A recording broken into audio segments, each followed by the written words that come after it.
définir une homothétie telle que l'image de la droite D soit la droite D'. Donc la droite D est ici, tu vois, c'est cette droite en bleu, et la droite D', c'est cette droite en rouge. Alors on doit définir une homothétie qui transforme cette droite D en cette droite D'. Donc je te laisse réfléchir là-dessus. Évidemment, il faut te rappeler avant de te lancer que pour définir une homothétie, ce qu'il faut faire, hein, c'est définir un centre, le centre de l'homothétie, et puis le rapport de cette homothétie. Voilà, donc maintenant que je t'ai rappelé ça, tu mets la vidéo sur pause et on se retrouve tout à l'heure. Alors, on va le faire ensemble maintenant et comme ça, on va essayer d'examiner un petit peu la situation et on va voir ce qui se passe si on prend un centre par exemple. Alors je vais commencer, juste pour examiner les choses simplement. Comme centre de l'homothétie, je vais prendre un point qui est sur la droite D. Alors par exemple, ce point-là, on pourrait prendre n'importe lequel, mais celui-là est plus simple. Je vais prendre celui-là pour voir un petit peu ce qui se passe. Donc le centre de mon homothétie, ça sera l'origine de repère, donc le point de coordonnées 0, 0. Et puis, bon, pour se fixer les idées, je vais prendre un rapport égal à 2. Un rapport égal à 2. Voilà, de cette manière-là, j'ai bien défini une homothétie. Et donc, si je prends, par exemple, ce point-ci, le point ici de coordonnées 2, 2, eh bien, son image par cette homothétie, ça va être un point qui est 2 fois plus éloigné du centre de l'homothétie, donc de l'origine du repère. Et plus précisément, je peux placer ce point en utilisant les coordonnées. Je sais que son abscisse va être multipliée par 2. Donc ici, ce point-là a une abscisse égale à 2. Ça veut dire que l'image de ce point va avoir une abscisse le double, c'est-à-dire 4. Donc ici. Et puis, son ordonnée, c'est 2. Elle va être aussi doublée par l'homothétie. Donc l'ordonnée de l'image de ce point-là sera 4, hein, ici. Donc l'image de ce point-là par l'homothétie, eh bien, c'est un point qui est ici. Alors je vais mettre quelques noms, hein. Ici ça c'est le point P qui est le centre de l'homothétie, ça c'est un point A, et ça c'est son image A' par l'homothétie. Et ils sont tous les trois sur cette droite D, et ça se passe exactement de la même manière si je prends un point de l'autre côté de P sur cette droite D. Par exemple ce point-là, eh bien l'image de ce point B, ça va être ce point-ci, ici. Donc B a pour coordonnées -1, son image va avoir pour coordonnées -2, donc c'est ce point-là. Et tu vois que là aussi, eh bien, j'obtiens un point qui est toujours sur la droite D.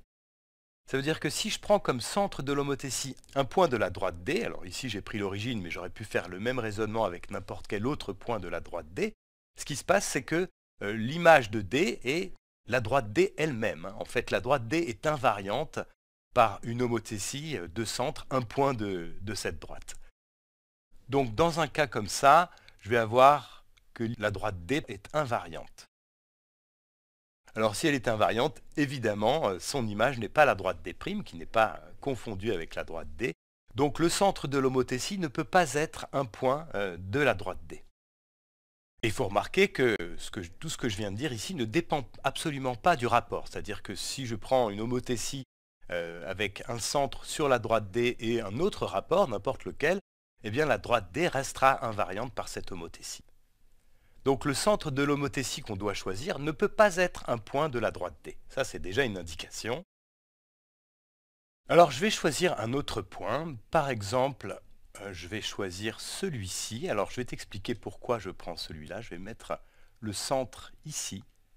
Alors je vais l'appeler P, mais c'est une autre couleur, hein. Ce n'est pas le même P qui est ici. Et donc je t'explique pourquoi. En fait, ici, tu vois, si je regarde l'image de ce point-là, qui est donc un point de la droite D, eh bien il est situé à une unité du centre de l'homothétie, et ce point-là,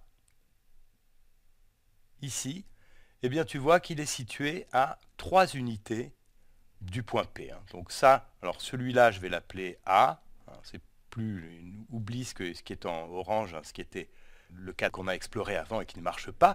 Et donc je reviens ici, si je définis ce point A, donc, qui est un point de la droite D, et ce point-ci comme étant son image, A', eh bien tu vois que je peux dire que finalement, A', c'est l'image de A par une homothétie de centre P et de rapport 3. Alors je vais l'écrire ici, si je prends le centre de l'homothétie comme étant le point P de coordonnées, alors c'est le point de coordonnées 4, 3, 4, 3, et puis comme rapport de l'homothétie, le nombre 3, ça veut dire que les distances vont être multipliées par 3 et c'est bien ce qui se passe ici. Alors, si ça se passe pour un point, ça ne veut pas dire que ça se passe de la même manière pour les autres, mais en fait, c'est exactement ce qui va se passer pour tous les points de la droite D. Par exemple, si je prends ce point-là, le point B, eh bien, il est situé à une unité du point P, et ce point-ci, ici, B', qui est donc aligné avec B et P, ce qui est une condition. Ici aussi, on a A' et P qui sont alignés. Ici, on a B', B et P qui sont alignés. Et puis la distance B'P, eh bien, elle est égale à 3 unités. Donc le point B', ici aussi, c'est l'image du point B par l'homothétie de centre P et de rapport 3. Voilà, je te laisse vérifier que ça marche avec les autres points, que quand je définis cette homothétie-là, de centre le point de coordonnées 4, 3 et de rapport 3, eh bien l'image d'un point de la droite D sera bien un point de la droite D'. Donc l'image de la droite D, c'est bien la droite D'. C'est une possibilité, je te fais remarquer qu'en fait tu pourrais choisir une infinité d'autres points comme centre de l'homothétie, et dans ce cas-là, il faudrait calculer le rapport correspondant de l'homothétie.